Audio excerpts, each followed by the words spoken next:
एक सौतेली बहन की बदल गई किस्मत। पिता ने अपनी लाडली बेटी को बचाने के लिए बांध दिया दूसरी बेटी को एक कुरूप अपाहिज के पल्ले। मगर ये क्या, वो तो निकला दुनिया का सबसे हैंडसम अमीर आदमी।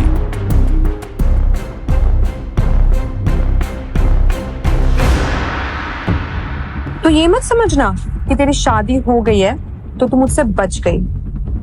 तेरा वो हश्र करूंगी मैं जिससे तेरा इंसानियत पे से भरोसा उठ जाएगा। आरोही के पास चुपचाप सुनने के अलावा कोई चारा भी नहीं था।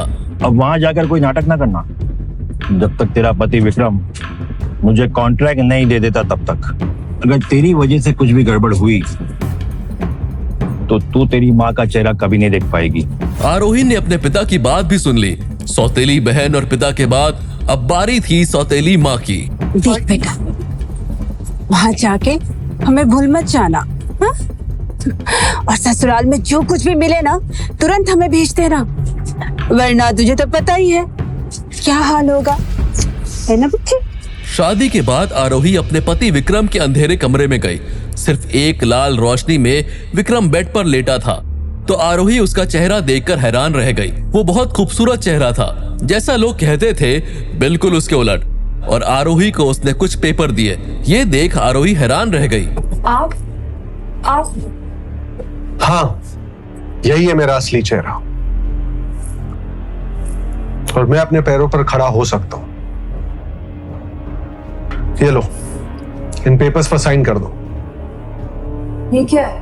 हमारी शादी का कॉन्ट्रैक्ट, 100 दिनों का। कॉन्ट्रैक्ट? शादी का? मैं कुछ समझी नहीं। हाँ, कॉन्ट्रैक्ट। इतना सरप्राइज होने की जरूरत नहीं है, क्योंकि ये बात तुम भी जानती हो कि तुमने ये शादी ना मुझसे प्यार के लिए की है ना मैंने तुमसे। तो साइन करने में कोई प्रॉब्लम नहीं होनी चाहिए। और हाँ, फिक्र मत करो, हमारा ये कॉन्ट्रैक्ट पूरे होते ही मैं तुम्हें इतनी दौलत दूंगा कि तुम्हारी बाकी की जिंदगी बहुत ही ऐशो आराम में कटेगी। क्यों कर रहे हैं आप ये? तुम्हारी इस बात का जवाब नहीं देना चाहता मैं। और हाँ, तुमने मेरे बारे में लोगों से सही सुना। जो इंसान मुझे ज्यादा समझ नहीं आता ना, वो इस दुनिया में ज्यादा दिन टिकता नहीं। Just sign these. डराने की कोशिश कर रहे हैं आप मुझे? कोई जरूरत नहीं है। पेपर साइन करना है ना, मैं कर देती हूँ, लेकिन डर के नहीं, अपनी मर्जी से करती हूँ। और आपने बिल्कुल सही कहा, मुझे भी आपसे शादी नहीं करनी थी, लेकिन जब ये रिश्ता आया मुझे हाँ कहना पड़ा, आपसे शादी करनी पड़ी। इसलिए मुझे कोई रकम देने की जरूरत नहीं है, मैं अपना पेट खुद पाल सकती हूँ। अब बेफिक्र रहिए। सुबह आरोही को उसकी सास इंद्रानी ने उसके मायके भेज दिया शादी के कुछ रस्म के लिए। दूसरी तरफ आरोही की बहन अनन्या आरोही के इंतजार में थी। हेलो राघव, तुम्हारी आरोही आ रही है अकेले रस्म निभाने के लिए। बढ़िया मौका है तुम्हारे पास। मायके पहुंचकर जब आरोही अपने कमरे में पहुंची तो उसके पैरों तले से जमीन सरक गई। राघव, तुम? राघव के सर पर किसी ने पीछे से जोर से वार किया। ये कोई और नहीं, विक्रम था, जो व्हील चेयर पर बैठा था। विक्रम आरोही को राघव से बचाकर अपने घर ले आया, लेकिन जब वो विक्रम के बेडरूम में जाने लगी तभी विक्रम के वफादार चरण ने उसे रोक लिया। आप अंदर नहीं जा सकती। सरकार का हुक्म है कि आप उनके बेडरूम में कभी नहीं जाएंगे। ये सुनते ही आरोही का गुस्सा मानो 7वें आसमान पे पहुंच गया, इसलिए वो अपने आप को रोक नहीं पाई और तीखी आवाज में कहा, ठीक है, नहीं जाऊंगी। मुझे भी कोई शौक नहीं ऐसे खड़ूस नकचुड़े इंसान के साथ एक ही कमरे में रहने का। ये बताओ कि मैं फिर किस कमरे में रहने वाली हूँ, या फिर मेरे लिए कोई कमरा है या नहीं? इसके बाद चरण आरोही को एक बड़े से बेडरूम में ले गया, जिसे बहुत खूबसूरती से सजाया गया था। आरोही का सारा सामान भी उसी कमरे में रखा हुआ था। चरण वहां से चला गया। आरोही थक चुकी थी, उसने नहाने का फैसला लिया। जब तक आरोही डिनर करने पहुंची तब तक विक्रम लगभग अपना खाना खा चुका था। थोड़ी देर बाद ही वो डिनर टेबल से उठ खड़ा हुआ। तभी आरोही का सेल फोन बजा। हेलो, कल का लंच मेरी तरफ से। किस खुशी में? अरे यार, मेरी जो गांव की जमीन थी ना, वो फाइनली बिक गई है और मुझे बहुत सारे पैसे आए हैं। और तू भी तो मेरी अच्छी दोस्त है, तो बस तेरे साथ लंच करने का मन करा। ठीक है, आ जाऊंगी। और मोहित को भी बुला लो। तू पागल है क्या? पागल मैं नहीं, तू है, जो तुझे इतने टाइम से पता नहीं कि वो तुझसे कब से और कितना प्यार करता है। मेरी शादी हो गई है। हाँ, मुझे पता है तेरी शादी हो गई है, और मुझे ये भी पता है कि तुझसे ये शादी जबरदस्ती करवाई गई है। रिश्ता तो अनन्या के लिए आया था ना। देख, तू मोहित को बुला लेना, लेकिन मैं नहीं आऊंगी। तुम दोनों साथ में लंच कर लेना, ठीक है? अरे यार, तू तो बुरा मान गई यार। अच्छा ठीक है, नो मोहित, सिर्फ तू और मैं। कल आ जाइयो हार्ट ऑफ इटालियंस में 1 o'clock। ओके बाबा, ठीक है। आरोही अगले दिन ठीक 1 बजे हाउस ऑफ इटालियंस पहुंच गई।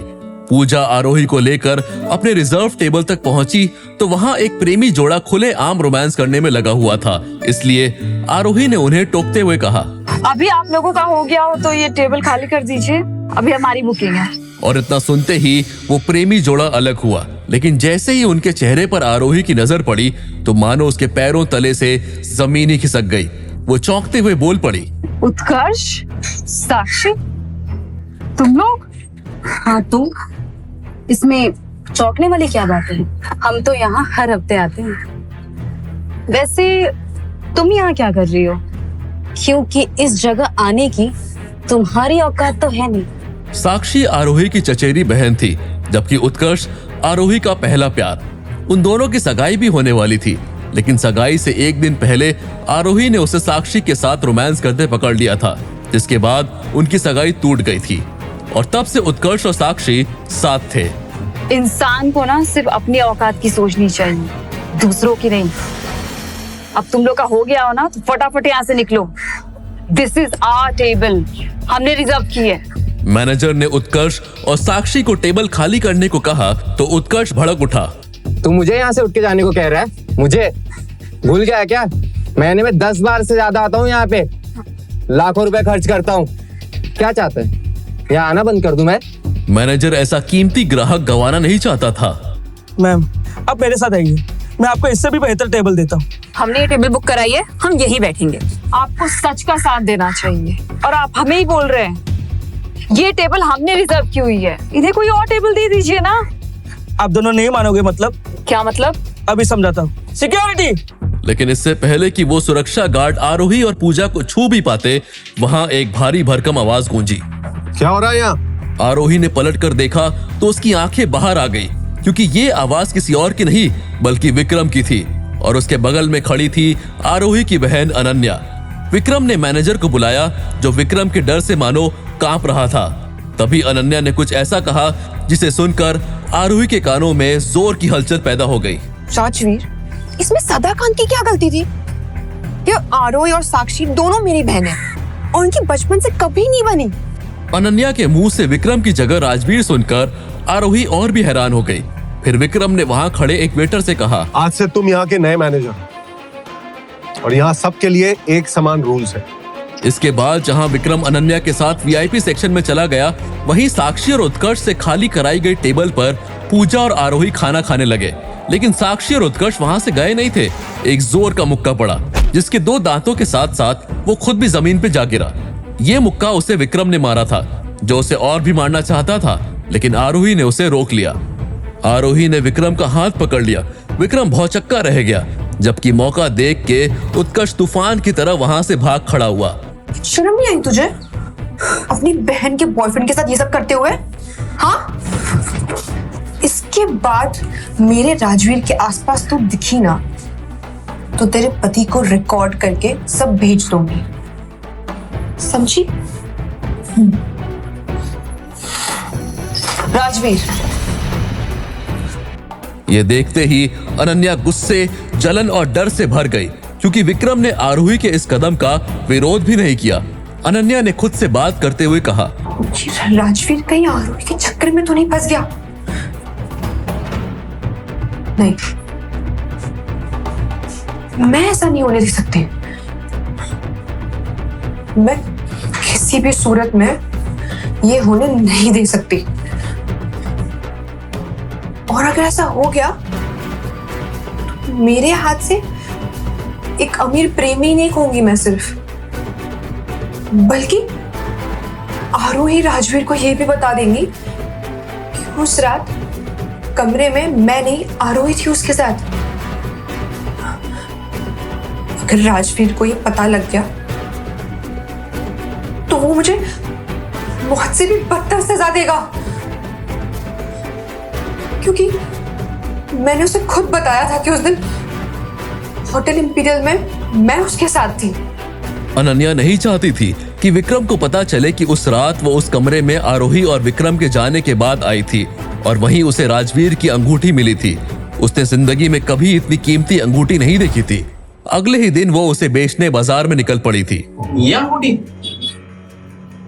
ये अंगूठी आपके पास कैसे आई? ये तो मालूम है बहुत कीमती है, मुझे मेरे प्रिंस ने दी थी, मतलब मेरा बॉयफ्रेंड, और कहा था कि अगर जरूरत पड़े तो अंगूठी बेच देना, बहुत ज्यादा पैसे आएंगे जिससे जिंदगी ऐश से कटेगी। तो बताइए क्या कीमत दोगे आप इस अंगूठी की? अनन्या ने ये बातें बड़ी सहजता से बोली थी। ये सोचकर शायद सुनार को यकीन हो जाए कि उसने ये अंगूठी चुराई नहीं है, लेकिन सुनार एक पल को भी ये मानने को तैयार नहीं हुआ कि वो सच बोल रही है। उसे अब डर लगने लगा कि कहीं सुनार उसे चोर समझकर पुलिस ना बुला ले, जो वो किसी भी सूरत में नहीं चाहती थी। इसलिए उसने एक झटके से वो अंगूठी सुनार से वापस छीन ली और कहा, खैर छोड़िए, मुझे नहीं लगता आपकी दुकान में इतने पैसे हैं कि अंगूठी खरीद सके आप। मैं कहीं और दुकान में पूछ लूं। शुक्रिया। इसके बाद अनन्या वहां से निकल गई, लेकिन अब उसके कदम बड़ी तेजी से आगे बढ़ रहे थे। वो जल्द से जल्द अपने घर पहुंचना चाहती थी, क्योंकि उसे ये लग रहा था कि सुनार ने जरूर पुलिस को कॉल किया होगा। लेकिन इससे पहले कि वो कोई ऑटो या टैक्सी ले पाती, एक बड़ी लग्जरी कार ने उसका रास्ता ब्लॉक कर दिया, जिसमें से अगले ही पल एक महिला उतरी जिसने एक महंगा सूट पहना हुआ था। हेलो मिस, मेरा नाम शनाया है। क्या आप बता सकती हैं कि जो अंगूठी अभी आप बेचने की कोशिश कर रही थी वो आपको कहां से मिली? ये सुनते ही अनन्या का दिल जोरों से धड़कने लगा। वो अब समझ चुकी थी कि शायद इस अंगूठी ने उसको बहुत बड़ी परेशानी में डाल दिया है। इसलिए उसने अंगूठी निकाली और शनाया की ओर बढ़ाते हुए गिड़गिड़ाने लगी। देखिए, मैं सच कह रही हूँ, मैंने अंगूठी चोरी नहीं की है। मुझे अंगूठी उस दिन होटल इंपीरियल के कमरे में मिली थी। आप चाहे तो अंगूठी रख लीजिए, बट मेरी जान बख्श दीजिए प्लीज। क्या सच में अनन्या ने वो अंगूठी नहीं चुराई थी? क्या हुआ था उस रात होटल इंपीरियल में? आखिर कैसे पहुंची होटल के कमरे में आरोही? क्या है उस अंगूठी का राज? आओ बैठो। आरोही को पता था कि जब तक उसे अपनी मां नहीं मिलती तब तक उसे महेश्वर को झेलना पड़ेगा। इसलिए वो बिना कोई बहस किए अंदर बैठ गई। महेश्वर ने राख से भरा कलश आरोही को दिखाया। उसे देखते ही आरोही चौंक गई। अगर तुमने मेरी बात नहीं मानी तो ये राख तुम्हारी माँ की राख भी हो सकती है। महेश्वर जानता था कि आरोही को डराकर अपना काम करवाने के लिए इतना बोलना काफी था। आपके बोलने पर शादी की है मैंने। आप क्या चाहते हैं आप?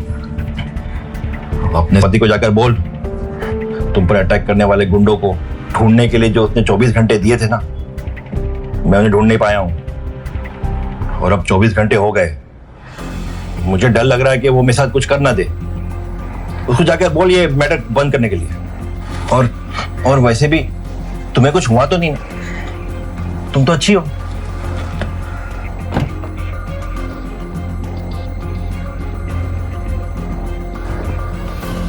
अगर तुम अपनी माँ को सलामत देखना चाहती हो तो जो मैं कहूंगा वो तुम्हें करना होगा। आरोही को किसी भी हाल में अपनी माँ को सेफ रखना था। आखिरकार इस पूरी दुनिया में वही एक उसकी अपनी थी। इसलिए आरोही के पास महेश्वर की बात मानने के अलावा और कोई ऑप्शन बाकी नहीं था। परेशान आरोही सीधा घर चली गई, क्योंकि वो जल्द से जल्द विक्रम से कांटेक्ट करना चाहती थी। लेकिन घर आने के बाद उसे नौकरों से पता चला कि विक्रम अभी घर नहीं आया था। आरोही को एहसास हुआ कि उसकी और विक्रम की शादी को 2 दिन हो गए, लेकिन उसके पास विक्रम का नंबर तक नहीं है। आरोही ने घर के नौकरों से नंबर लेना चाहा, लेकिन किसी भी नौकर के पास विक्रम का नंबर नहीं था। आरोही को याद आया कि चरण विक्रम का सबसे वफादार नौकर है। उसके पास जरूर उसका नंबर होगा। लेकिन चरण के बारे में पता करने पर आरोही को पता चला कि वो भी किसी काम से बाहर गया हुआ था। उसके पास अब और कोई ऑप्शन नहीं था, इसलिए उसने अपनी बहन अनन्या को कॉल किया। अनन्या, राजवीर है क्या तुम्हारे साथ? शर्म बची है थोड़ी आरोही तुम में? इतना सब करने के बाद तुम राजवीर के लिए फोन कर रही हो? बेशरम।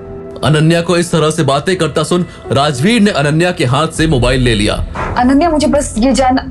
आरोही ने जैसे ही फोन पर राजवीर यानी अपने पति विक्रम की आवाज सुनी, वो 2 सेकंड के लिए कहीं खो गई। क्या काम है, बोलो। आरोही पहली बार फोन पर विक्रम की आवाज सुन रही थी और ये आवाज उसे बहुत अट्रैक्ट कर रही थी। राजवीर, कुछ इम्पोर्टेंट बात करनी थी। अभी भेजियो, शाम को घर आकर बात करूंगा। विक्रम की बात सुनकर आरोही ने बिना कोई बहस किए फोन रख दिया।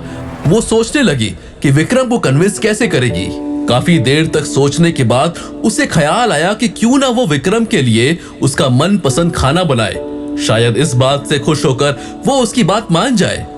विक्रम के आने से पहले आरोही ने पूरा खाना बनाकर उसे अच्छे तरीके से डाइनिंग टेबल पर सजा दिया।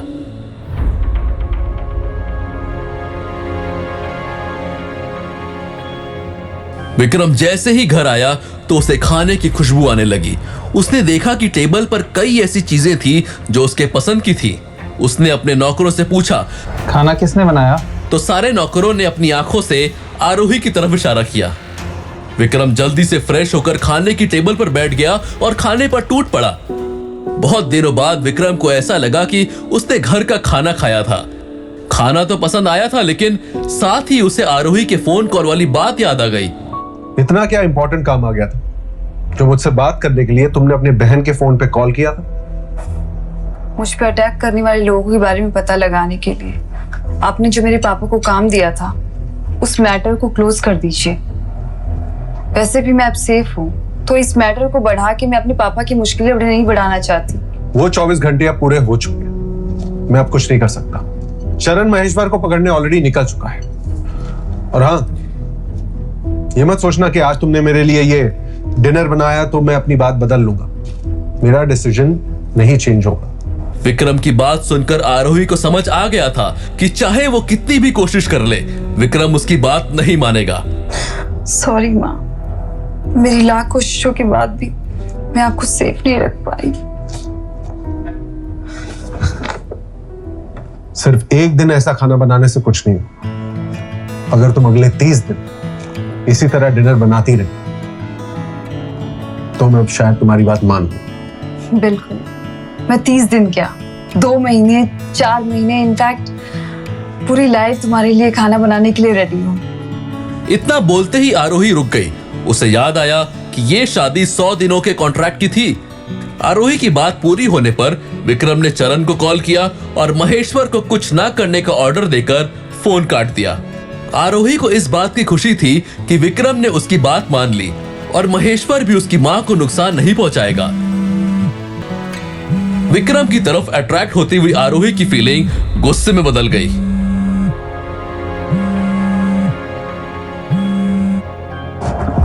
हेलो, मैंने तुम्हें कितनी बार बोला है ऐसी कभी भी मुझे कॉल मत किया कर। राजवीर, मैं तुम्हें बहुत मिस कर रही हूँ और मेरी तबीयत भी ठीक नहीं लग रही।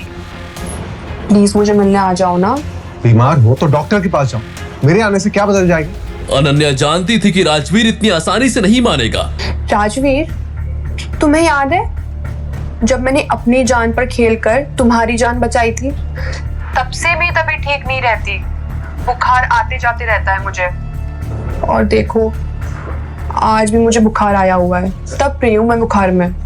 अनन्या की बात सुनकर विक्रम उसकी बात मानने के लिए मजबूर हो गया, क्योंकि उसे अभी भी लगता है कि उस रात अनन्या ने ही उसकी जान बचाई थी।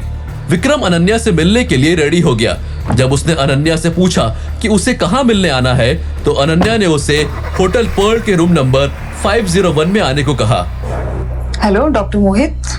आरोही, जल्द से जल्द हमें पर्ल होटल जाना होगा।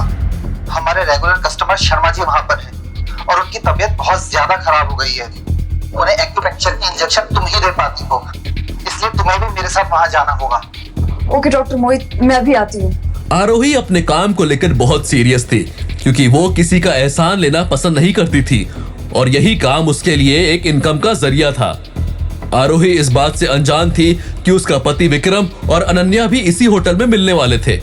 आरोही ने मोहित से पेशेंट का रूम नंबर पूछा तो मोहित ने बताया कि वो 502 में रुके हुए हैं। दोनों सीधा पेशेंट के पास गए। अपने काम में एक्सपर्ट आरोही ने अच्छी तरह से पेशेंट की ट्रीटमेंट की। इंजेक्शन के लगते ही पेशेंट की हालत में थोड़ा सुधार आया।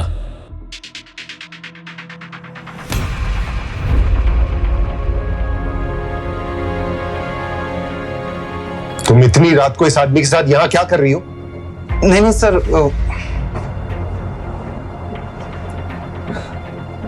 हर कोई एक जैसा नहीं होता और न ही एक ही मकसद से कहीं आता है।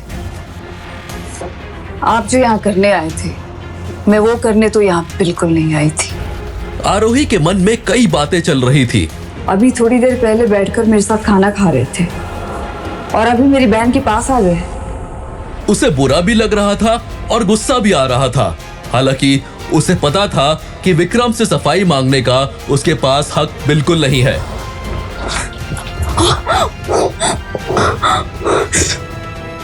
वहां खड़े मोहित और अनन्या ये देखकर दंग रह गए थे। उन्हें कुछ समझ नहीं आ रहा था कि आखिर आरोही के लिए राजवीर इतना कंसर्न क्यों हो जाता है।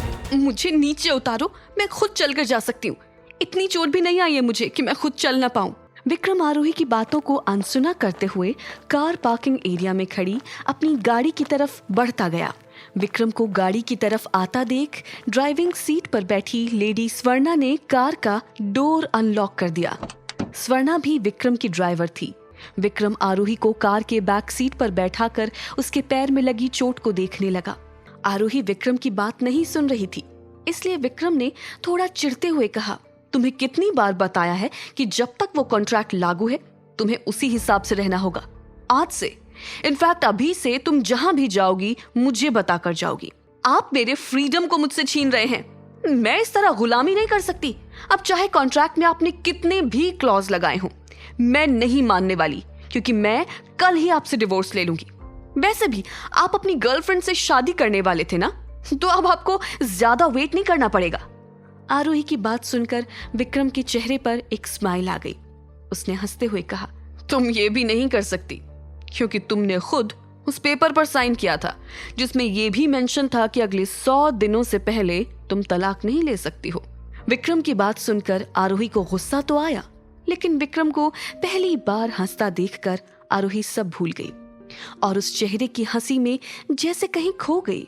आरोही अपने ख्यालों में थी, तभी कार का दरवाजा अचानक बंद होने के कारण आरोही का ध्यान टूटा। विक्रम कार के बाहर से स्वर्णा को बोला कि वो आरोही को घर ड्रॉप कर दे। कार अब होटल की वीआईपी पार्किंग से निकल चुकी थी। दूसरी तरफ आरोही के होटल से जाने के बाद भी मोहित और अनन्या वहीं होटल में खड़े थे। अनन्या का गुस्सा अब 7वें आसमान पर था। अनन्या मोहित की किसी भी बात का जवाब दिए बिना वहां अपने होटल के कमरे में आई और मोहित के मुंह पर कमरे का दरवाजा बंद कर दिया और बेड पर जाकर बैठ गई। तभी अनन्या के फोन पर राजवीर का कॉल आया। कॉल पिक करके वो जल्दी से बोली, कहाँ चले गए थे? मैं नहीं आ पाऊंगा, तुम वापस घर चली जाओ। ये सुनते ही अनन्या चिढ़ गई। उसे इस बात का यकीन होने लगा था कि आरोही और राजवीर के बीच कुछ तो चल रहा है। अनन्या ने अपने फोन से शहर के सबसे बड़े गैंगस्टर को कॉल लगाया। वो इस गैंगस्टर से न्यू ईयर की पार्टी पर मिली थी और उसके साथ अनन्या की अच्छी पहचान थी। गैंगस्टर के कॉल पिक करते ही अनन्या ने कहा, तुम्हारे लिए काम है, लेकिन 20 लाख रुपए लगेंगे। वो लड़की अब विक्रम की वाइफ है। ऐसे में उसकी वाइफ को मारने का रिस्क लूंगा तो मेरी जान को भी खतरा हो सकता है। 10 लाख से ज्यादा नहीं दूंगी। काम हो जाने पर मुझे कॉल करना। इतना बोलकर अनन्या ने आगे का प्लान बताकर फोन काट दिया। अगली सुबह आरोही जब फ्रेश होकर अपने कमरे से बाहर आई तो उसने देखा कि विक्रम का स्टडी रूम खुला था। विक्रम के स्टडी रूम में जाने की परमिशन किसी को नहीं थी। बिना किसी काम के चरण भी वहां नहीं जाता था। ऐसे में कमरा खुला देखकर आरोही को लगा कि विक्रम आ गया होगा, इसलिए वो स्टडी रूम की तरफ गई।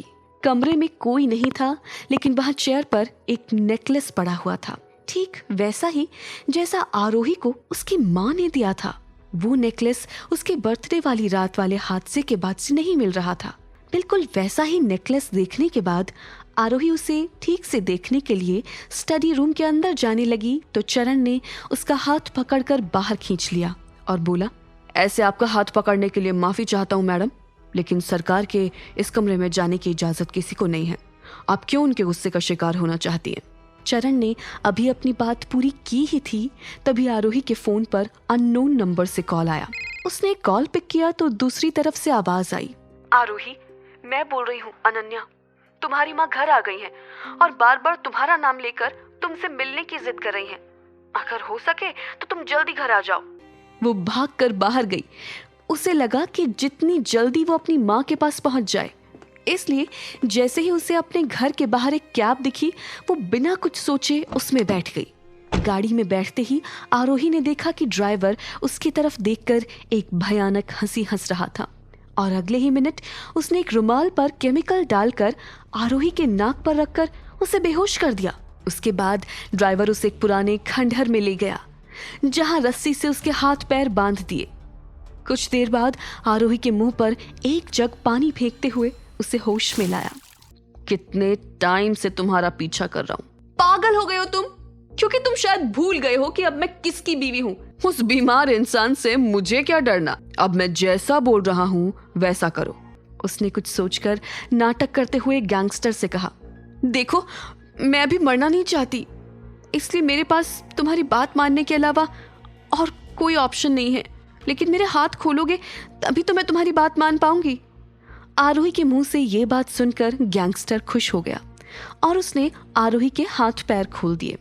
हाथ पैर खोलते ही चुपके से पर्स से एक्यूपंक्चर का इंजेक्शन निकालकर गैंगस्टर के पेट में लगा दिया। इंजेक्शन के लगते ही गैंगस्टर जमीन पर गिर गया। अपने बॉस को ऐसे बेहोश देखकर वहां उसके साथ खड़े दो गुंडे आरोही पर हमला करने दौड़े, पर आरोही ने खुद को बचाते हुए उन दोनों को भी इंजेक्शन लगा दिया। उसने अपने बैग से मोबाइल निकाला और पुलिस का नंबर डायल किया।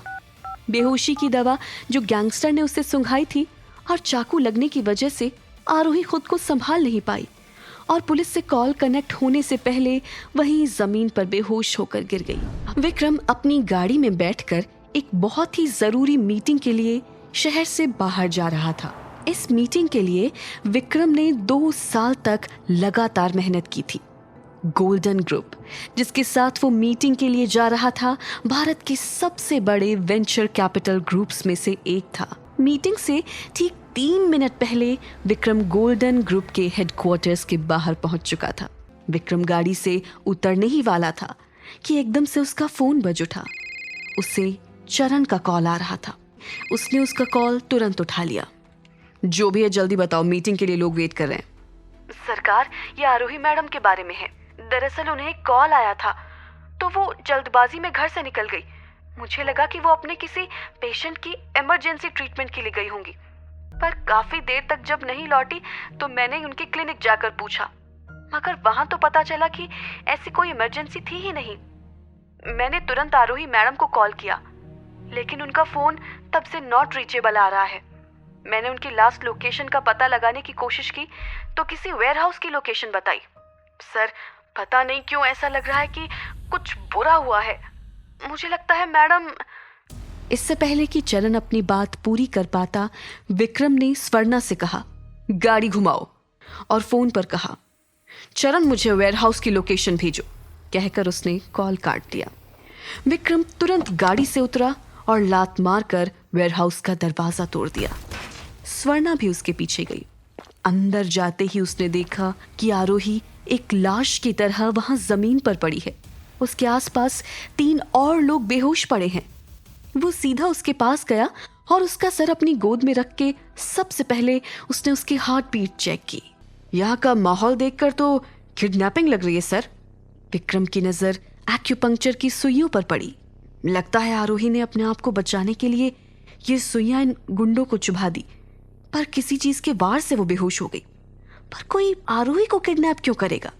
जल्दी से जल्दी गाड़ी से फर्स्ट एड किट लेकर आओ। जैसे ही स्वर्णा फर्स्ट एड किट लेकर आई, विक्रम ने तुरंत आरोही के हाथ पे लगा घाव साफ किया और उस पर दवाई लगाई। उसके बाद वो आरोही को उठाकर गाड़ी की तरफ ले गया। उसने आरोही को पिछली सीट पर लेटाया और खुद उसका सर अपनी गोद में रखकर बैठ गया। आरोही ने उसे कस के पकड़ लिया और बेहोशी में कहने लगी, मैं तुमसे बहुत प्यार करती हूँ, मुझे कभी छोड़ के मत जाना माँ। ये कह के उसने विक्रम को और कस के पकड़ लिया। घर पहुंचते ही विक्रम आरोही को अपनी गोद में उठाकर अपने कमरे तक ले गया और बिस्तर पे सुला दिया। फिर वो बिस्तर के पास जाके बैठ गया और जैसे दुआ करने लगा कि आरोही उठ जाए। इतने में चरण दरवाजे पे आया और बोला, सरकार, जिन लोगों ने आरोही मैडम को किडनैप किया था उन्हें उठा लाया हूँ, बेसमेंट में बेहोश पड़े, फिलहाल कुछ नहीं। जी सरकार, कह के चरण चला गया। विक्रम वहीं आरोही को देखते हुए बैठा रहा। थोड़ी देर में आरोही को होश आया। उसने तुरंत फोन उठाया और अनन्या को कॉल किया। कौन बोल रहा है? अनन्या ने फोन उठाते ही पूछा। मुझे पता था तू बहुत ही ज्यादा घटिया इंसान है, पर इतनी गिरी हुई हरकत करेगी ये मैंने कभी नहीं सोचा था। किस बारे में बात कर रही हो तुम? अनन्या, तू भी जानती है कि मैं क्या बात कर रही हूँ। मैंने पिछले महीने ही तुझे उस गुंडे के साथ देखा था जिसने मुझे मारने की कोशिश की। अपनी लाइफ की हर प्रॉब्लम का ब्लेम मुझ पे डालना छोड़ दे आरोही, कुछ नहीं मिलेगा इससे। और फोन काट दिया। तुम्हें कैसे पता चला कि ये सब अनन्या ने किया है? 14 सालों से जानती हूँ मैं उसे। थोड़ी देर वेट करते हैं, वो गुंडे होश में आएंगे तो उनसे पूछताछ करते हैं, सब सच पता चल जाएगा। चलो चल के खाना खा लेते हैं, चोट और दवाइयों के कारण वीकनेस आ रही होगी, विक्रम ने आरोही से कहा। और फिर वो उसे डिनर टेबल तक ले गया। तुम बेहोशी में बार बार अपनी माँ का नाम ले रही थी, मुझे लगता है तुम्हारी अपनी फैमिली से बनती नहीं है। फिर ये वो मेरी सौतेली माँ है। मेरी सगी माँ को सालों पहले मेंटल फैसिलिटी में डाल दिया था।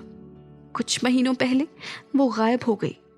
जब आपका शादी का रिश्ता आया, मेरे पापा ने मेरे आगे यही शर्त रखी थी कि अगर मैं शादी के लिए हाँ कर देती हूँ तो वो मुझे मेरी माँ से मिलवाएंगे, पर शादी होते ही वो मुकर गए। अब तो बस ऐसा लगता है कि वो अपना काम निकलवाने के लिए मेरा इस्तेमाल करते हैं। माँ से मिलाने के लिए शादी की शर्त क्यों? मेरे बाप को बस अपने पर्सनल फायदे से मतलब है। जब उन्हें पता चला कि रायजादा खानदान से रिश्ता आया है, उन्हें लगा कि मेरी शादी हो जाएगी तो आपसे प्रोजेक्ट मिलने के चांसेस बढ़ जाएंगे। ये सुन के विक्रम को लगा कि उसके और आरोही के बीच में कितनी सिमिलैरिटीज हैं। चरण तेजी से अंदर आया और विक्रम के पास खड़े होकर बोला, महेश्वर के साथ हमारी जिस प्रोजेक्ट की बात चल रही थी, पर सरकार वो 100 करोड़ की डील है और आप जानते हैं कि महेश्वर, हाँ जानता हूं कि शायद महेश्वर ये प्रोजेक्ट हैंडल ना कर पाए, पर तुमसे जितना कहा जा रहा है उतना करो। अगले दिन विक्रम सुबह जल्दी उठकर अपनी लाइब्रेरी में बैठकर कुछ पढ़ते हुए चाय पी रहा था, जब चरण तेजी से लाइब्रेरी में आया और बोला, सरकार, उन गुंडों ने बता दिया है कि आरोही मैडम पे हुए हमले के पीछे कौन है। कौन? वही जिसका डर था, आरोही मैडम की बहन अनन्या। आरोही अपने कमरे में आराम कर रही थी जब चरण उसके पास आया। मेरे साथ चलिए मैडम। चरण की आवाज सुन के ऐसा लग रहा था जैसे वो हड़बड़ी में है। आरोही उसके साथ चल दी। जैसे ही घर के बेसमेंट में पहुंची, उसने देखा कि विक्रम भी वहां मौजूद था। वो 3 गुंडे जिन्होंने उसको मारने की कोशिश की थी, घुटनों के बल जमीन पर बैठे हुए थे। मैडम, हमें प्लीज माफ कर दो, हम ये गलती फिर कभी नहीं करेंगे। हम कभी तुम्हारी तरफ आंख उठा के भी नहीं देखेंगे, पर प्लीज हमें माफ कर दो। ठीक है, आरोही ने कहा, मैं तुम्हें माफ कर दूंगी, बस मुझे इतना बताओ कि ये तुमने किसके कहने पर किया। हमने तो जो कुछ किया आपकी बहन अनन्या के कहने पे किया। उसकी इस बात से आरोही का शक यकीन में बदल गया। आप क्या कहते हैं, इनके साथ क्या करना चाहिए? जो तुम्हें ठीक लगे वो ही करना चाहिए। वैसे इन सब की मास्टरमाइंड तो अनन्या है, उसके साथ क्या करेंगे? विक्रम ने अनन्या के मेंशन पर नजरें चुरा ली। तो जिसने इनसे ये सब करवाया है वो तो इससे भी बुरा डिजर्व करती है ना। मैं अनन्या के साथ ऐसा बर्ताव नहीं कर सकता। वाह, क्या हिपोक्रेसी है ये। कोई और आपकी बीवी की तरफ आंख उठाकर भी देखे तो आपको गुस्सा आ जाता है, पर आपकी गर्लफ्रेंड अनन्या उसे मारने की कोशिश करे तो आपके मुंह से चू तक नहीं निकलती। मुझे आज तक लगता था कि आप इंसान जैसे भी हो कायर नहीं है। आज वो भी गलत साबित हो गया। वो बेसमेंट से निकलकर सीधा घर से बाहर चली गई। सारी बातों से ध्यान हटाने के लिए उसने अपने क्लिनिक जाना ठीक समझा। विक्रम ने वहां से निकल के अनन्या को कॉल किया। फोन उठाते ही अनन्या चहकते हुए बोली, हाय बेबी, मैं अभी तुम्हारे बारे में सोच रही थी। I miss you so much. Vikram ये सब बकवास सुनने के मूड में नहीं था। मुझे 10 मिनट में रोज गार्डन में मिलो। अनन्या को विक्रम की इस रूड टोन की आदत थी। ओके बेबी, मैं तुम्हारा वेट करूंगी, जल्दी आना। थोड़ी देर बाद विक्रम अपनी गाड़ी लेकर अनन्या से मिलने रोज गार्डन पहुंचा। ये मत सोचना मैंने तुम्हें इसलिए जाने दिया क्योंकि मुझे किसी भी तरह की कोई फीलिंग्स है। ये सिर्फ इसलिए है क्योंकि तुमने उस रात मेरी जान बचाई थी। पर मैंने किया क्या है? नाटक मत करो। तुम अच्छी तरह जानती हो कि तुमने क्या किया है। We are over. आज के बाद मुझे कभी कॉल मत करना, प्लीज। ऐसा मत करो। जो औरत अपनी बहन के साथ ऐसा कर सकती है वो किसी की सगी क्या होगी? कहकर विक्रम वहां से तुरंत निकल गया। अनन्या ये सुन के किसी स्टैचू की तरह वहां खड़ी हो गई। उसे ये सोच के गुस्सा आ रहा था कि आरोही ने उसके बॉयफ्रेंड को उसके खिलाफ भड़काया है। दूसरी तरफ आरोही अपने क्लिनिक के पास वाले रेस्टोरेंट में बैठकर खाना खा रही थी। वो पानी लेने के लिए उठी ही थी कि अनन्या वहां पहुंच गई। तू अपने आप को समझती क्या है? हाँ, तेरी वजह से राजवीर ने मुझसे ब्रेकअप कर लिया है। खुश है तू अब? आरोही ये बात सुन के सच में खुश हो गई। तुझे जरा भी शर्म है? कह के वो आरोही को मारने के लिए उसकी तरफ बढ़ने ही लगी थी कि एकदम से उसे लगा जैसे वो पैरालाइज हो गई है। क्या किया तूने? मैं हिल क्यों नहीं पा रही हूँ? वैसे तो तेरे घटियापने की कोई दवाई नहीं है, पर इस सुई पर लगी दवाई से कम तू अपना घटियापन जगह जगह नहीं फैलाएगी। आरोही ने उसे अपनी एक्यूपंक्चर वाली सुई दिखाते हुए कहा। अब तक विक्रम अपनी गाड़ी में वहां आ चुका था। उसने दोनों को लड़ते हुए देखा। अनन्या से ब्रेकअप करने के बाद विक्रम को पूरा यकीन था कि अनन्या कुछ न कुछ उल्टा सीधा करेगी, इसलिए उसने आरोही के क्लिनिक आने का फैसला किया था। अनन्या ने सरकास्टिक टोन में कहा, पापा को विक्रम का प्रोजेक्ट मिल चुका है। ऐसा नहीं हो सकता। उन्होंने कहा था कि प्रोजेक्ट साइन होने पे मुझे माँ से मिलवाएंगे। आरोही कुछ समझ नहीं पा रही थी। उसने तुरंत अपना बैग उठाया और अनन्या को वहीं पड़ा हुआ छोड़कर वहां से जाने लगी। बाहर निकलते ही उसे विक्रम की गाड़ी वहां खड़ी दिखी। विक्रम ने दरवाजा खोला और आरोही को अपने पास बुलाया। आपने मेरी वजह से अनन्या से ब्रेकअप किया? विक्रम ने हाँ में सर हिला दिया और वो वहां से जाने लगी कि विक्रम ने उसे रोककर एक अंगूठी दी और उसे पहनने को कहा। यह अंगूठी मेरे लिए बहुत स्पेशल है और मैं चाहता हूं कि मेरी पत्नी ये अंगूठी अपनी उंगली में पहने। आरोही ये सुन के शर्मा सी गई और अंगूठी पहन के वहां से चली गई।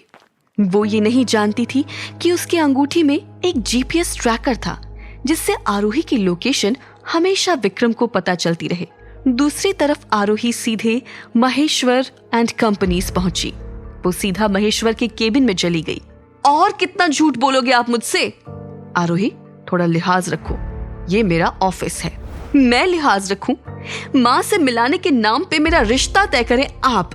विक्रम से बचने के लिए मेरी माँ को मारने की धमकी दे आप। विक्रम से प्रोजेक्ट मिल जाने के बाद भी मुझे मेरी माँ से ना मिलवाए आप और मैं लिहाज रखूं? आरोही, टेक्निकली मैंने तुमसे कोई झूठ नहीं बोला है। एक बिजनेस डील को पूरा होने में टाइम लगता है, तो जब तक मेरे पास डील के पूरे पैसे नहीं आ जाते मैं तुम्हें तुम्हारी माँ से नहीं मिला सकता। मेरा हो गया है आपकी झूठ सुन सुन के। अरे मैं कैसे मान लूं कि आप अब भी झूठ नहीं बोल रहे हैं? ठीक है, मैं तुम्हें तुम्हारी माँ से मिलवा दूंगा ताकि तुम श्योर हो जाओ कि वो सही सलामत मेरे पास है, पर तुम उसे अपने साथ तभी ले जाओगी जब मेरी डील पूरी हो जाएगी, ठीक है? उसने तुरंत हाँ में सिर हिला दिया। ठीक है, मैं आज ही तुम्हें तुम्हारी माँ से मिलवा दूंगा, लेकिन फिलहाल तुम बाहर जाओ और थोड़ा वेट करो, मैं अपनी मीटिंग खत्म करके आता हूँ। आरोही के बाहर जाते ही महेश्वर मीटिंग रूम से निकलकर अपने ऑफिस के कैबिन में गया और अपनी पत्नी सुधा को कॉल करके वहां बुला लिया। क्या तुम पागल हो गए हो? अगर आरोही अपनी माँ से मिल लेगी तो उसे वो राज पता चल जाएगा। 14 साल से इस राज को राज बनाए रखने में हमारे कितने पैसे खर्च हुए। उस आरोही की माँ को पागल साबित करके पागल खाने भेजना इतना आसान नहीं था। अरे मेरी माँ, थोड़ा धीरे बोलो। मैं भी कोई कच्चा खिलाड़ी नहीं हूँ। जब तक हमारा मकसद पूरा नहीं हो जाता, मैं सच को बाहर नहीं आने दूंगा। इतना बोलकर महेश्वर बाहर चला गया। कार पार्किंग में एक काली कार महेश्वर के पास रुक गई। महेश्वर ने आरोही से कहा, अगर अपनी माँ से मिलना चाहती हो तो जैसा मैं बोल रहा हूँ वैसा ही करो। सबसे पहले अपना फोन ऑफ कर लो। अगर मुझे पता चला कि तुमने थोड़ी सी भी चालाकी की है तो उसी वक्त तुम्हारी माँ से मिलने का सपना टूट जाएगा। जैसे ही आरोही फोन ऑफ करके कार में बैठी, कार में बैठे ड्राइवर ने उसकी आंखों पर एक काली पट्टी बांध दी। उसके बाद महेश्वर ने उसे सख्त हिदायत दी कि जब ड्राइवर बोलेगा कि लोकेशन पर आ गए हैं, उसके बाद ही इस पट्टी को उतारना। बीच में कोई होशियारी नहीं चलेगी। विक्रम की दी हुई अंगूठी न सिर्फ महंगी थी, बल्कि ये एक हाई टेक डिवाइस थी जिससे आरोही के लोकेशन का अपडेट विक्रम अपने मोबाइल पर देख सकता था। विक्रम ने जब अपने मोबाइल पर आरोही का लोकेशन देखा कि वो घर आने की जगह कहीं और जा रही थी, तो तुरंत अपने ड्राइवर स्वर्णा के साथ आरोही के अपडेटेड लोकेशन का पीछा करने लगा। हम तुम्हारी माँ के पास आ चुके हैं। इस घर में फिलहाल तुम्हारी माँ रहती है। गाड़ी से उतरकर वो सीधे उस छोटी सी झोपड़ी की तरफ बढ़ गई। वहां पहुंचकर जैसे ही उसने दरवाजा खोला तो देखा उसकी माँ लता बिस्तर पर बैठी हुई थी। महेश्वर भी दाखिल हुआ। अपने सामने महेश्वर को देखकर लता डरते हुए बोली, तुम जाओ यहाँ से, यहाँ मत आओ। तुम अपनी माँ से इतने दिनों बाद मिली हो तो उसके साथ बात करो, मैं डिस्टर्ब नहीं करूंगा। इतना बोलकर महेश्वर बाहर चला गया और निकलते हुए कमरे का दरवाजा बंद कर गया। अब आरोही खुद पर काबू नहीं कर पाई और लता के गले लग गई। कौन हो तुम? उसने रोते हुए कहा। माँ, मैं आपकी बेटी आरोही हूँ। ये सुनते ही लता के चेहरे पर खुशी के हाव भाव आ गए। उसने कसकर अपनी बेटी आरोही को पकड़ लिया और रोने लगी। आरोही, कोई दरवाजा नॉक कर रहा है। ये तुम्हारे पापा होंगे। डरो मत, वो तुम्हें या मुझे कोई नुकसान नहीं पहुंचाएंगे। वो पक्का हम दोनों को लेने यहाँ आए होंगे। थोड़ी देर तक लता आरोही के साथ अजीब अजीब सी बातें करती रही और फिर अचानक बहुत नर्वस हो गई और उसने अपनी कांपती हुई आवाज में अपनी बात जारी रखी और आरोही से कहा, आरोही बेटी, तुम्हें उस महेश्वर से बच के रहना चाहिए। वो हम दोनों को मार देगा। लता इससे पहले कि और कुछ बोल पाती, महेश्वर ने लात मारकर दरवाजा खोल दिया और आरोही की तरफ देखकर बोला, चलो, मुलाकात का वक्त खत्म हुआ। माँ, मुझे अभी जाना होगा, लेकिन मैं जल्द ही आपको लेने वापस आऊंगी।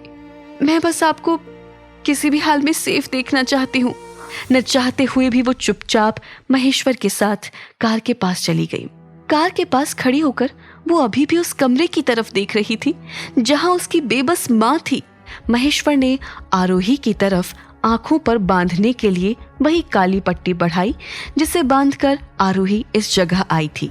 आरोही अपने हाथों में काली पट्टी लेकर कार में बैठ ही रही थी कि उसने देखा सामने से एक शानदार कार धूल उड़ाती हुई उसकी तरफ आ रही थी। आरोही अपनी गाड़ी से बाहर आकर देखने लगी। गाड़ी ठीक महेश्वर की कार के पास आकर रुकी। दरवाजा खुलते ही चरण उतरा और एक व्हील चेयर खोली। इसके बाद स्वर्णा ने पीछे वाली सीट का दरवाजा खोला और विक्रम को उतारकर व्हील चेयर पर बैठाया। मैं यहाँ अपनी वाइफ और उसकी माँ को लेने आया हूँ। माफ कीजिएगा विक्रम जी, आपके लिए अच्छा होगा कि आप मेरे फैमिली मैटर्स में ना पड़े।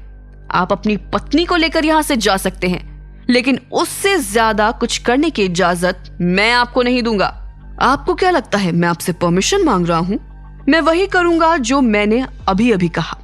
विक्रम की बात सुनकर महेश्वर कुछ बोलता इससे पहले उसके गुंडों के सरदार ने गुस्से में विक्रम की तरफ देखा और बोला, आज तू गया।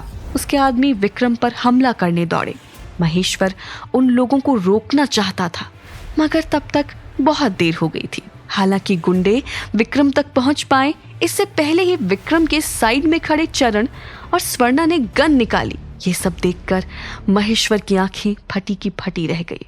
उसकी अब अपनी जगह से हिलने की भी हिम्मत नहीं हो रही थी। आरोही हैरान थी। वो बिना वक्त गवाए सीधा अपनी माँ के कमरे की तरफ गई। वहां अभी भी 2 गुंडे खड़े थे, लेकिन किसी ने डर के मारे आरोही को अंदर जाने से रोका नहीं। आरोही दरवाजा खोलकर कमरे में गई और बोली, चलो माँ, घर चलो। आरोही जल्दी से लता को बाहर ले गई और उसे विक्रम की गाड़ी में बैठा दिया। उसके बाद आरोही ने स्वर्णा के हाथ से गन छीनी और लेकर महेश्वर के सामने दाग दी। देखो बेटा, तुम ऐसा नहीं कर सकती, भूलो मत, मैंने तुम्हें जन्म दिया है, मैं तुम्हारा पिता हूँ। तुम मेरा क्या, किसी भी लड़की का बाप होने लायक नहीं है। आरोही ने बिना अपनी पलक झपकाए महेश्वर से कहा, तुमने मेरे और मेरी माँ के साथ जो किया, उसके लिए अगर मैं आज तुम्हारी जान भी ले लूं तो मुझे पाप नहीं लगेगा। लेकिन मैं तुम्हारी तरह हैवान नहीं हूं, इसलिए आज मैं तुम्हारी जान बख्श रही हूं। लेकिन आज से मेरा और माँ का तुमसे कोई रिश्ता नहीं है। इतना बोलकर आरोही सीधा कार में अपनी माँ के पास आकर बैठ गई। आरोही के कार में बैठते ही विक्रम ने चरण की तरफ इशारा किया और चरण ने व्हीलचेयर पर बैठे विक्रम को कार में बैठने में मदद की। विक्रम को कार में बैठता देखकर लता ने आरोही से पूछा, ये कौन है और ये हमारे साथ क्यों बैठ रहा है? ये आपकी बेटी के पति हैं। आपकी बेटी की शादी हो चुकी है। लता फिर बड़बड़ाने लगी, बेटा दरवाजा बंद कर लो वरना बिल्ली आ जाएगी। कुछ ही देर में आरोही और लता बातें करते करते गाड़ी में ही सो गए। महेश्वर के साथ मेरी कंपनी जो प्रोजेक्ट करने वाली थी उसे कैंसिल कर दो और उस तक मेरा ये मैसेज पहुंचा दो कि आज तक उसे इस कंपनी से जो भी बेनिफिट मिल रहे थे वो अब नहीं मिलेंगे। ठीक है, आप सभी को घर पहुंचाने के बाद मैं सारे पेपर्स रेडी करवा देती हूँ। कुछ ही देर में सब घर पहुंच गए। स्वर्णा ने आरोही को जगाया। आरोही ने देखा कि विक्रम वहां नहीं था और उसकी माँ वहीं सो रही थी। दवाई के असर की वजह से लता की नींद गहरी थी, इसलिए आरोही ने स्वर्णा और चरण के साथ मिलकर लता को कमरे में ले जाकर सुला दिया। सरकार ने कहा है कि आज से आपकी माँ इसी कमरे में रहेगी, ठीक आपके कमरे के पास। और मैडम, अब आपको डरने की भी जरूरत नहीं है, आपकी माँ अब आपके घर में सेफ है। इतना बोलकर चरण अपने काम में लग गया। आरोही कमरे का दरवाजा बंद करके विक्रम के पास फर्स्ट फ्लोर पर चली गई। आरोही 2 कदम विक्रम की तरफ बढ़ के बोली, आपने मेरी माँ की जान बचाई, उसके लिए थैंक यू। मैं आपका ये एहसान कभी नहीं भूलूंगी। फ्यूचर में कभी भी अगर आपको मेरी हेल्प की जरूरत होगी तो मैं हमेशा आपकी मदद के लिए तैयार रहूंगी। खुद को कभी अकेली मत समझना, तुम मुझे और मेरी माँ को अपनी फैमिली मान सकती हो। विक्रम की इस बात से आरोही के चेहरे पर हंसी आ गई और वो विक्रम को फिर एक बार थैंक यू बोलकर वहां से चली गई। जैसे ही वो अपने कमरे के दरवाजे तक पहुंची, उसके कदम चक्कर आने से लड़खड़ा गए और उसने वही उल्टी कर दी। आरोही की ये हालत फर्स्ट फ्लोर से ऊपर आते चरण ने देख ली। वो भागता हुआ आरोही के पास आया और बोला, मैडम, ये तीसरी बार आपको ऐसे उल्टी होते देख रहा हूँ, आपकी तबीयत तो ठीक है ना? ऐसी कोई बड़ी बात नहीं है, शायद थकान और स्ट्रेस की वजह से हो रहा होगा। आरोही की बात सुनकर चरण वहां से चला गया। आरोही अपने कमरे के दरवाजे पर खड़ी थी। उसने देखा कि विक्रम अपने कमरे में जाने की जगह अपने स्टडी रूम में जा रहा था। उसने वहां जाकर दरवाजा अंदर से बंद कर दिया।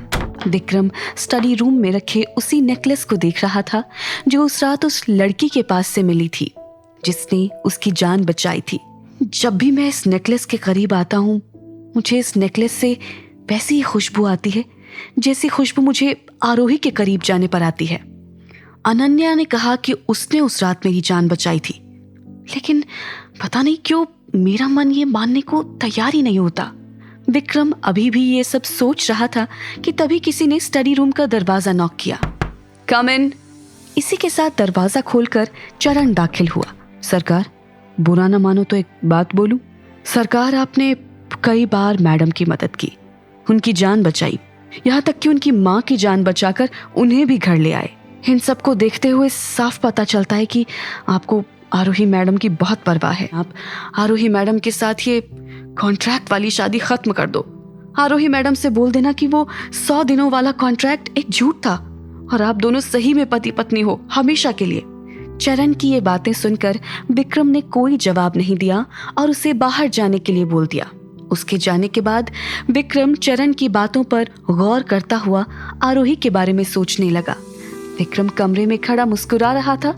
तभी कमरे के दरवाजे पर उसने एक लंबे हैंडसम आदमी को खड़ा देखा। आलोक भैया, आप यहाँ कब आए? तुम तो अपने भाई की ड्यूटी जानते हो।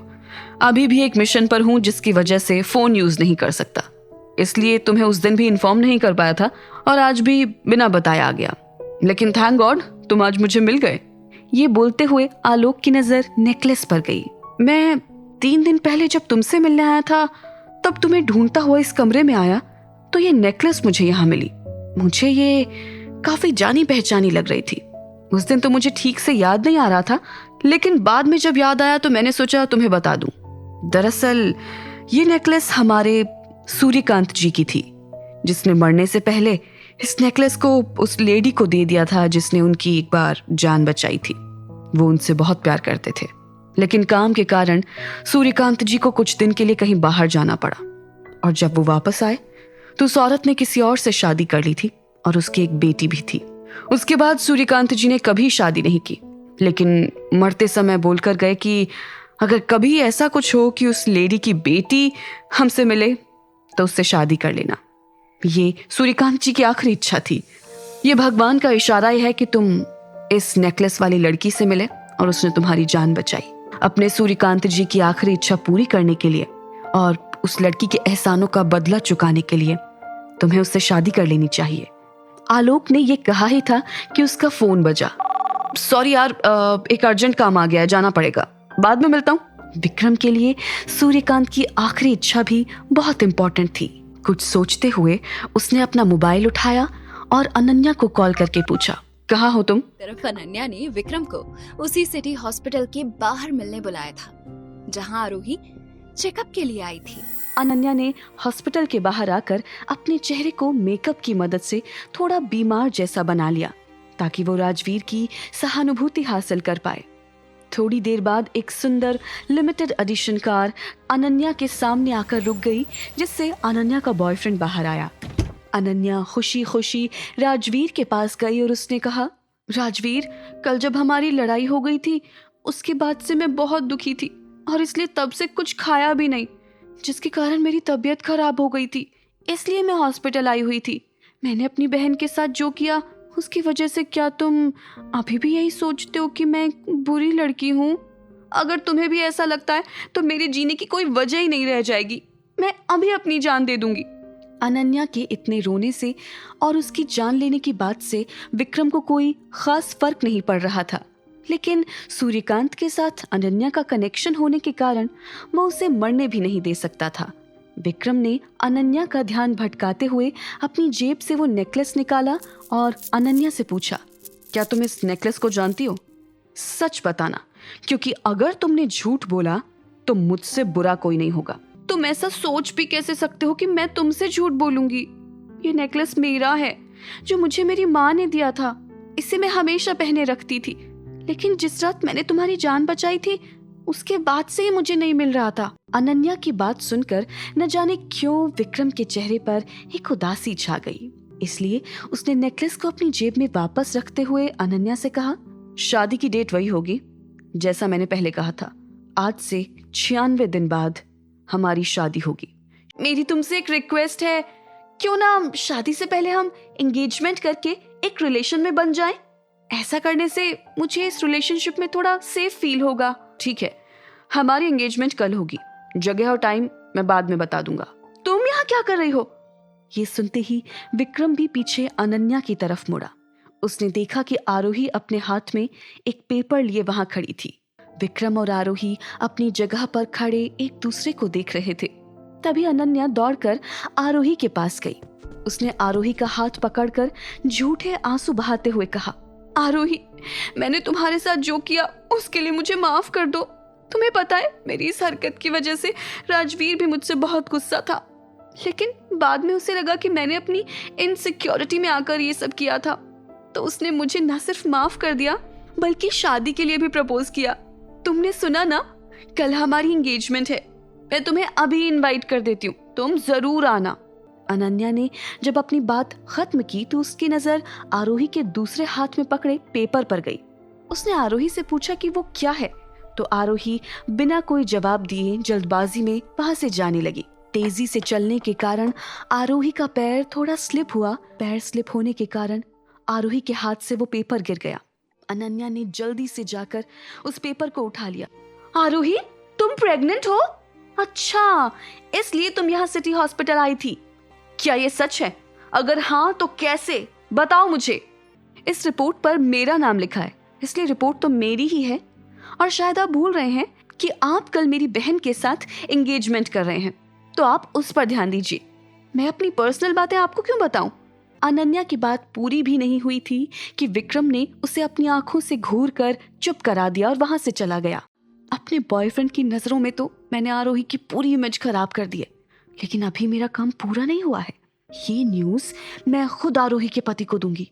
आरोही भी घर के लिए निकल गई थी। उसने एक कैब रोकी और उसमें बैठ गई। घर आकर सबसे पहले वो अपनी माँ के कमरे में गई। कमरे का दरवाजा बंद करके जैसे ही वो पीछे मुड़ी, उसने देखा कि विक्रम उसके सामने खड़ा था। मैं विक्रम हूँ, तुम्हारा पति। तो क्या अब तुम मुझे एक्सप्लेन करोगी? हम दोनों हस्बैंड वाइफ हैं, लेकिन ये तो आप भी जानते हैं कि हमारे बीच कभी ऐसा कुछ हुआ ही नहीं।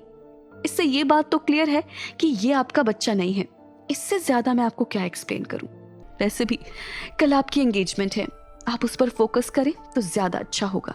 मैं ये बात बिल्कुल बर्दाश्त नहीं करूंगा कि मेरी वाइफ किसी और के बच्चे की मां बने। शादी के अगले दिन ही मुझे पता चला कि मेरे पति का अफेयर मेरी ही बहन के साथ चल रहा है, और इस कॉन्ट्रैक्ट को खत्म करने के बाद आप उससे शादी भी करेंगे। यहाँ तक कि एंगेजमेंट की डेट फिक्स हो गई। आपके हिसाब से ये सारी बातें जस्टिफाइड हैं और बस मेरा प्रेग्नेंट होना गलत है। वैसे भी हमारे बीच कुछ नहीं था और ना कभी होगा। कुछ दिनों की बात है, फिर हमारे रास्ते अलग होंगे। मैं किसी भी हाल में अपने बच्चे को कुछ नहीं होने दूंगी। अपने बच्चे को सेफ रखने के लिए मैं अपनी माँ को लेकर यहाँ से भाग जाऊंगी और सीधा सिटी हॉस्पिटल चली गई, जहाँ डॉक्टर ने आरोही को चेक करने के बाद उससे कहा, किसी भी तरह का ज्यादा स्ट्रेस लेने से तुम्हें कंसीव करने में प्रॉब्लम हो सकती है और ये बच्चे के लिए अच्छा नहीं है। आरोही सोच रही थी कि वो किसी भी हाल में विक्रम के इरादे को कामयाब नहीं होने देगी। आरोही अभी ये सोच ही रही थी कि तभी उसके मोबाइल पर एक अननोन नंबर से कॉल आया। उसके कॉल रिसीव करते ही दूसरी तरफ से आवाज आई, विक्रम बात कर रहा हूँ, कहाँ हो तुम? मम्मी वापस आ गई हैं और आते ही तुम्हें ढूंढ रही हैं। मुझे कुछ काम था इसलिए बाहर आई थी। इतना बोलकर उसने फोन काट दिया और घर के लिए निकल गई। घर पहुंचकर आरोही ने देखा कि उसकी माँ लता और विक्रम की माँ इंद्राणी दोनों फर्स्ट फ्लोर की लॉबी में बैठे खुशी खुशी बातें कर रही थी। तुम्हारी माँ के साथ बातें करके मुझे अच्छा लगा। हाँ, इनकी बातें थोड़ी उल्टी सीधी थी जो मुझे थोड़ी कम समझ आई, पर पता नहीं क्यों मुझे ऐसा लग रहा है कि मैं इन्हें पहले से जानती हूँ। क्या मैं आपको जानती हूँ? भूल गए आप? अभी हमने अपना रिश्ता बनाया था जिसमें हम दोनों बहनें हैं और मैं आपकी बड़ी बहन हूँ। विक्रम भी वहीं व्हीलचेयर पर बैठा इन तीनों की बातें सुन रहा था और खुद से बातें करते हुए बोला, आज बहुत दिनों बाद ये घर थोड़ा घर जैसा लग रहा है। ये सब सिर्फ आरोही के कारण पॉसिबल हो पाया। इस ख्याल से उसके चेहरे पर छोटी सी स्माइल आ गई। वो बस आरोही की तरफ देख रहा था। आरोही को विक्रम की माँ ने एक पेंडेंट निकाल कर दिया और कहा, इसे पहन लो, भगवान तुम्हारी रक्षा करेंगे। बिना कुछ बोले उसने पेंडेंट पहन लिया। थोड़ी देर तक तीनों औरतों ने बातचीत की। अगली सुबह जब उसकी आंख खुली तो विक्रम बेड पर नहीं था।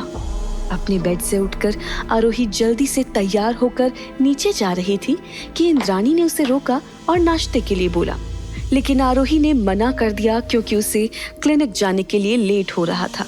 आरोही ने डिसाइड किया कि वो आज ही अपनी माँ को लेकर वहाँ से चली जाएगी। आरोही घर से निकली, लेकिन क्लिनिक न जाकर वो सीधा एक ज्वेलरी स्टोर पर गई।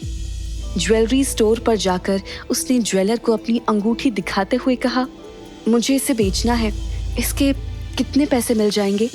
इसकी कीमत का आप अंदाजा नहीं लगा सकती, और अगर उन्हें पता लग गया कि आप इस अंगूठी को बेचने यहाँ आई हैं, तो वो मेरी जान ले लेंगे। इतना बोलकर ज्वेलर ने आरोही को अपने स्टोर से जाने के लिए बोल दिया। आरोही उस अंगूठी को लेकर कई स्टोर पर गई, लेकिन सब ने उस रिंग को खरीदने से मना कर दिया। आरोही रिंग को लेकर एक आलीशान होटल के बगल के स्टोर में गई। वहाँ से भी उसे वही जवाब मिला, लेकिन जब वो स्टोर से निकल रही थी तब उस स्टोर के मालिक ने आरोही से कहा, ये रिंग कोई ज्वेलर नहीं ले सकता, लेकिन इस बगल के आलीशान होटल में किसी बड़े अमीर आदमी की एंगेजमेंट हो रही है और वो यहाँ रिंग लेने आया था, लेकिन उसे कोई रिंग पसंद नहीं आई। आपके पास जो रिंग है वो काफी महंगी है। आप उस होटल में जाके उस आदमी को ये रिंग बेच सकती हैं, शायद वो आपकी रिंग खरीद पाए। आरोही रिंग लेकर अंदर गई। उस बड़े से हॉल में स्टेज पर लड़का और लड़की खड़े थे जिनकी एंगेजमेंट होने वाली थी। आरोही उनके पीछे खड़ी थी, इसलिए उन दोनों का चेहरा अभी तक नहीं देख पाई थी। आरोही ने स्टेज की तरफ अपने कदम बढ़ाते हुए कहा, एक्सक्यूज मी सर, वो आप। इससे पहले आरोही कुछ बोल पाती, उसके पैर के नीचे से जमीन खिसक गई। उसकी आंखें फटी की फटी रह गई। तभी एक लड़की की आवाज आई, आरोही, मुझे नहीं लगा था कि मेरी उस हरकत के बाद तुम मुझे माफ करके यहाँ एंगेजमेंट में आओगी।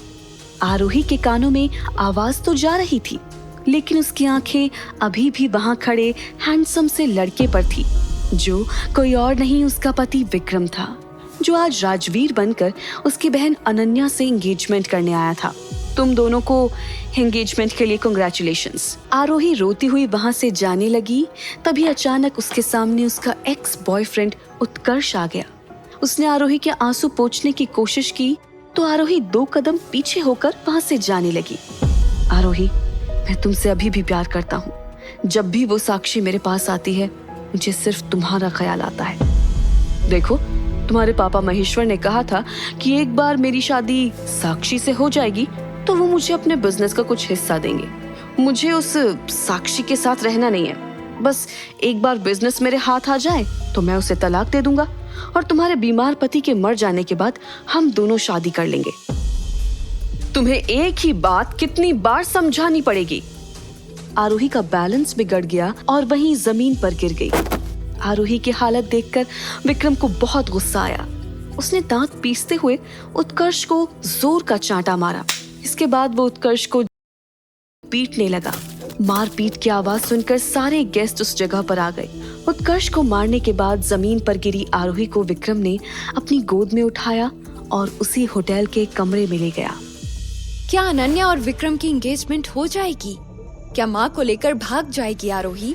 क्या होगी उस एंगेजमेंट वाली अंगूठी की असली कीमत, जिसे किसी की खरीदने की औकात नहीं है? ये जानने के लिए देखिए अगला एपिसोड सिर्फ पॉकेट FM के YouTube चैनल पर, और शादी के बाद के सारे एपिसोड सुनने के लिए डिस्क्रिप्शन में दी गई लिंक से डाउनलोड कीजिए पॉकेट FM ऐप।